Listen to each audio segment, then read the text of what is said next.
భోజనం చేసేటప్పుడు ఖచ్చితంగా పాటించాల్సిన నియమాలు. హైందవ సనాతన ధర్మంలో భోజనానికి అత్యంత పవిత్రమైన స్థానం ఉంది. అన్నం పరబ్రహ్మ స్వరూపం అని మన ఉపనిషత్తులు ఘోషిస్తున్నాయి. అన్నం కేవలం ఆకలిని తీర్చే సాధనం మాత్రమే కాదు, అది మనిషి ప్రాణాన్ని నిలబెట్టే అమృతం, దైవంతో సమానమైన శక్తి. మన శరీరంలోని ప్రతి కణం, మనస్సులోని ప్రతి ఆలోచన మనం తీసుకునే ఆహారంపైనే ఆధారపడి ఉంటాయి. అందుకే ఆహార శుద్ధౌ సత్వశుద్ధి అన్నారు. అంటే మనం తీసుకునే ఆహారం పవిత్రంగా ఉంటే మన మనస్సు, బుద్ధి కూడా పవిత్రంగా ఉంటాయి. ప్రాచీన కాలం నుండి మన ఋషులు, పెద్దలు, పండితులు భోజనం చేసేటప్పుడు పాటించాల్సిన ఎన్నో కఠినమైన కానీ శాస్త్రీయమైన నియమాలను మనకు అందించారు. ఈ నియమాలు కేవలం దైవభక్తి కోసమే కాకుండా మనిషి ఆరోగ్యానికి, ఆయుష్ వృద్ధికి ఎంతగానో తోడ్పడతాయి. అయితే ఈ భోజన నియమాలేమిటి? మన ధర్మశాస్త్రాలు భోజనం గురించి ఎలాంటి జాగ్రత్తలు సూచిస్తున్నాయి అన్నది ఇప్పుడు మనం ఈ వీడియోలో వివరంగా తెలుసుకుందాం. భోజనానికి కూర్చునే ముందు తప్పనిసరిగా 2 చేతులు, 2 కాళ్ళు, ముఖం, మొత్తం 5 అంగాలు శుభ్రంగా కడుక్కోవాలి. దీనినే పంచాంగ శుద్ధి అంటారు. కాళ్ళు కడుక్కున్న తర్వాత తడి ఆరకముందే భోజనానికి కూర్చోవడం ఆరోగ్యకరమని ఆయుర్వేదం చెబుతోంది. పాదాల తడి వల్ల శరీరంలోని ఉష్ణోగ్రత సమతుల్యంగా మారి జీర్ణక్రియ మెరుగుపడుతుంది. స్నానం చేయకుండా మురికి బట్టలు, చెమట పట్టిన బట్టలు ధరించి భోజనం చేయరాదు. ఉతికిన లేదా శుభ్రమైన వస్త్రాలు ధరించి దేవునికి నమస్కరించిన తర్వాతే తినడానికి కూర్చోవాలి. అలాగే భోజనం చేసే ప్రదేశం ప్రశాంతంగా, శుభ్రంగా ఉండాలి. మురికిగా ఉన్న చోట, దుర్వాసన వచ్చే ప్రదేశాల్లో తినకూడదు. భోజనం చేసేటప్పుడు నేరుగా నేల మీద కూర్చోకూడదు. ఒక చెక్కపీట లేదా చాప వేసుకుని సుఖాసనంలో కూర్చోవాలి. ఇలా కూర్చోవడం వల్ల కడుపులోకి రక్త ప్రసరణ బాగా జరిగి జీర్ణకోశం చురుగ్గా పనిచేస్తుంది.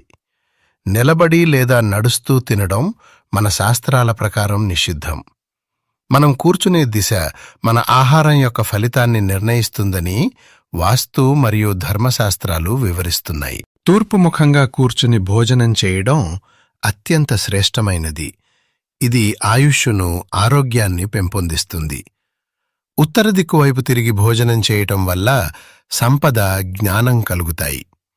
ధనవంతులు కావాలనుకునేవారు, విద్యార్థులు, పండితులు ఉత్తరముఖంగా కూర్చుని భోజనం చేయడం ఉత్తమం.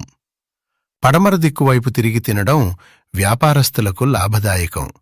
అయితే దక్షిణ దిక్కువైపు తిరిగి భోజనం చేయడం నిషిద్ధం. ఇది పితృదేవతల దిక్కు కాబట్టి సాధారణ రోజుల్లో ఈ దిశగా తిరిగి తినకూడదు. ఇలా చేస్తే అనారోగ్యం, ఆయుక్షీణం కలుగుతాయని శాస్త్రాలు హెచ్చరిస్తున్నాయి. పితృకార్యాల సమయంలో మాత్రమే ఆ కర్మలలో భాగంగా దక్షిణం వైపు తిరిగి భుజిస్తారు. నమస్కారం. మీరు దీర్ఘకాలిక సమస్యలతో బాధపడుతున్నారా? ఎన్నో చోట్ల తిరిగినా ఫలితం లేదా? అయితే ఒక్కసారి శ్రీ శ్రీ భద్రకాళి వారాహీదేవి జ్యోతిష్యాలయం వారిని సంప్రదించండి. దేవి ఆరాధకులు మహాదేవస్వామిగారు మీ ఫోటో మరియు పేరు ఆధారంగా మీ సమస్యలకు గల కారణాలను విశ్లేషించి మంత్రశక్తి మరియు పూజా విధానాల ద్వారా ఖచ్చితమైన పరిష్కారం చూపిస్తారు. అది భార్యాభర్తల గొడవలు కావచ్చు, ఆర్థిక ఇబ్బందులు కావచ్చు, లేదా కోర్టు సమస్యలు కావచ్చు.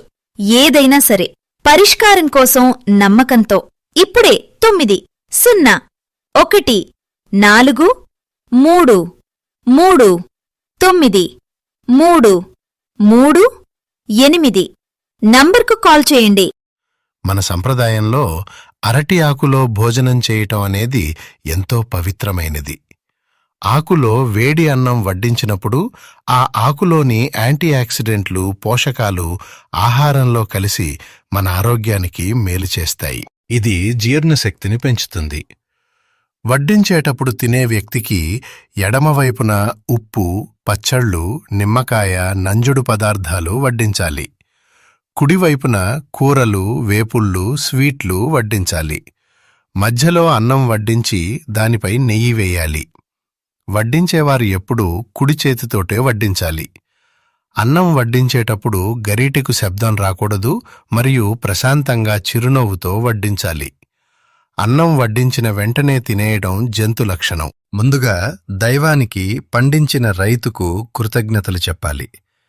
భోజనం ప్రారంభించే ముందు అన్నం చుట్టూ 3 సార్లు నీటిని చల్లుతూ పరిశేచనం చేయాలి. ఆ తర్వాత కుడిచేతి వేళ్లతో కొద్దిగా అన్నం తీసుకుని ప్రాణాయ స్వాహ, అపానాయ స్వాహ అంటూ 5 మంత్రాలు చదువుతూ ఏకబిగిన మింగి ఆ తర్వాత నీటిని తాగి భోజనం మొదలుపెట్టాలి. భోజనం చేసే సమయం తపస్సుతో సమానం. ఆ సమయంలో మన ఏకాగ్రత మొత్తం ఆహారంపైనే ఉండాలి. భోజనం చేసేటప్పుడు మాట్లాడకూడదు. కనీసం మొదటి 5 ముద్దలైనా పూర్తిగా మౌనంగా తినాలి. మాట్లాడుతూ తినడం వల్ల ఆహారం శ్వాసనాళంలోకి వెళ్లి పొలమారే ప్రమాదం ఉంది. వడ్డించిన ఆహారం ఎలా ఉన్నా సరే దాన్ని వంకలు పెట్టకూడదు. ఆహారాన్ని నిందించటం దరిద్రానికి హేతువు. అది అన్నపూర్ణాదేవిని అవమానించినట్లే. అన్నం తినేటప్పుడు చేతిలోని 5 వేళ్లను ఉపయోగించాలి. ఆహారం తీసుకోవడానికి ఎట్టి పరిస్థితుల్లోనూ ఎడమ చేతిని వాడకూడదు. అలాగే టీవీ, ఫోన్ చూస్తూ తినకూడదు. దీనివల్ల మనసులో ఉద్వేగాలు కలిగి జీర్ణరసాలు సరిగ్గా ఉత్పత్తి కాక అజీర్తి వస్తుంది. ఆహారాన్ని కనీసం 32 సార్లు నమిలి ద్రవరూపంలోకి మారేలా లాలాజలంతో కలిపి మింగాలి. ఆయుర్వేదం ప్రకారం కడుపు నిండా గొంతు దాకా ఎప్పుడూ తినకూడదు. కడుపులో సగం భాగం ఆహారంతో, పావు భాగం నీటితో నింపి మిగిలిన పావు భాగం ఖాళీగా ఉంచాలి. భోజనానికి అరగంట ముందు లేదా భోజనమైన వెంటనే గటగట నీళ్లు త్రాగకూడదు. భోజనమైన 45 నిమిషాల తర్వాతే నీరు త్రాగాలి. ధర్మశాస్త్రాలు భోజనం విషయంలో కొన్ని నిషేధాలను కూడా స్పష్టంగా పేర్కొన్నాయి. సూర్యోదయం, సూర్యాస్తమయం సమయాల్లో ఎట్టి పరిస్థితుల్లోనూ భోజనం చేయరాదు. సూర్యచంద్రగ్రహణాల సమయంలో ఆహారం తీసుకోకూడదు. ఒకరు తిని వదిలేసిన ఎంగిలిని మరొకరు తినకూడదు. ఏడుస్తూ లేదా కోపంలో ఉన్నప్పుడు తినకూడదు. ఆ సమయంలో అన్నం విషంతో సమానంగా మారుతుంది. ఇంటికి అతిథులు వచ్చినప్పుడు వారికి వడ్డించకుండా మనం ముందుగా తినకూడదు.